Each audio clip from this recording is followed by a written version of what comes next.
Did you know that today is Josephine Baker's birthday, or would have been? Well, neither did I, because I don't know shit.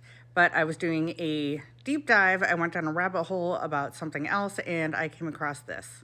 I also found out that she might be biracial. She is definitely bisexual, and she was a spy.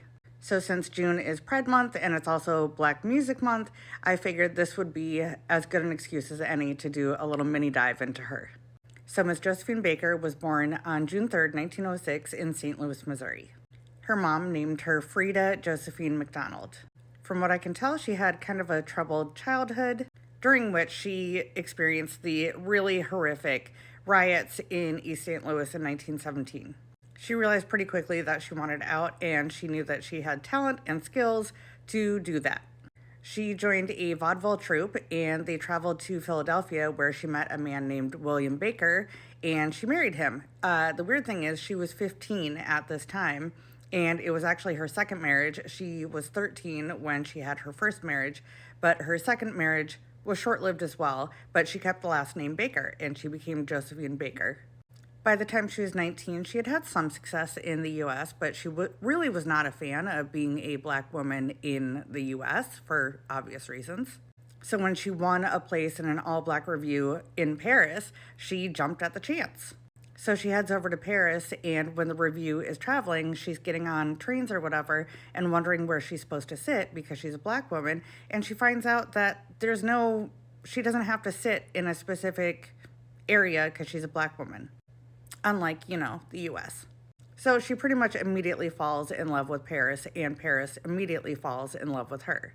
And she basically becomes the world's first Black female superstar, dancing the Charleston in nothing but pearls and a banana skirt. She also performed with her pet cheetah and basically was delighting Parisians all over the place. By the time she's 34, it's 1940, and schmazzies are invading Paris. So Miss Baker, like many, fled Paris, and she bought a chateau down in the south of France. Miss Baker was not only hated for being a Black woman, but she was also married to a Jewish man.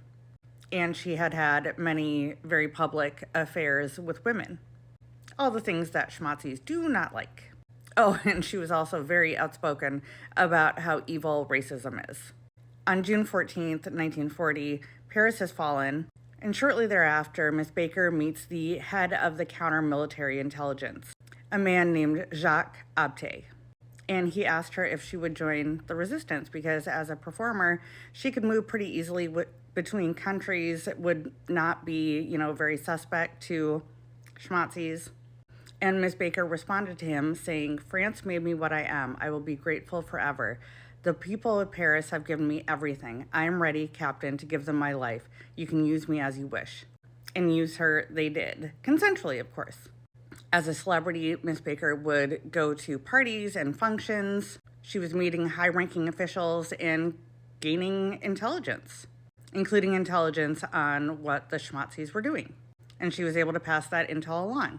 Because she was a celebrity, she was pretty secure in the knowledge that she would not be searched, so she was able to write intel on her arms.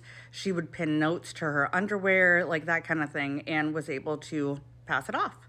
That said, the Nazis did find out that she was doing some stuff at her chateau, so they headed down to interrogate her.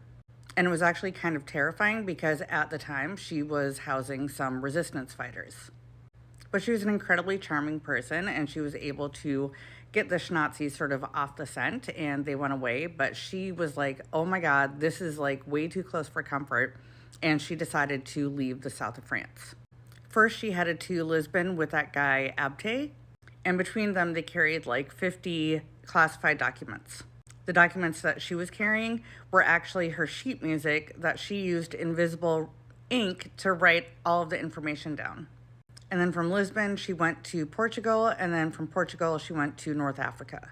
And in 1942, she played a crucial role aiding U.S. counterintelligence in Morocco, where she was able to identify schmazzi spies, and that led to 100 arrests. And then Paris was liberated, so Miss Baker returned and she wore a military uniform. But upon her return, she realized that the Parisians had really suffered under the schmazzi occupation. Basically, they were fucked. So she sold her jewelry and other valuables to help them pay for coal and food and just generally help them. And then Germany surrendered and the war was over, and Miss Baker was awarded a shit ton of awards. Well fucking deserved. After the war, Miss Baker became a staunch civil rights activist. She refused to play for any segregated audiences in the US. And in 1963, she wrote a letter to JFK about her intent to join Martin Luther King Jr. in the March for Freedom and Jobs. And she attended, and she said this: "You know, friends, that I do not lie when I tell you I have walked into the palaces of kings and queens and into the houses of presidents. But I could not walk into a hotel in America and get a cup of coffee, and that made me mad. And when I get mad, you know that I open my big mouth. And then look out, because when Josephine opens her mouth, they hear it all over the world." In 1975, she died at the age of 69, leaving behind this incredible legacy. And I didn't even get to, this is just a mini dive. Like, I didn't get to all of the stuff, like her inspiring Dior and fashion, and her incredible opera singing, and the fact that she was the first Black American movie star. Like, she was a pioneer, or a spioneer. She was recognized by a shit ton of people as being an incredible woman. And in 2021, the president of France, Emmanuel Macron, he decided that she should become the first Black woman to enter the Pantheon in Paris. And the Pantheon is a mausoleum for France's great men. And at the time, Macron, he was talking about all of the things that she had done during wartime, and not a lot of people knew about it. So it's really thanks to him that we know what an amazing woman she is, or was. I don't know. I think that Josephine Baker is cool as fucking hell and deserves the best no longer on this earth birthday.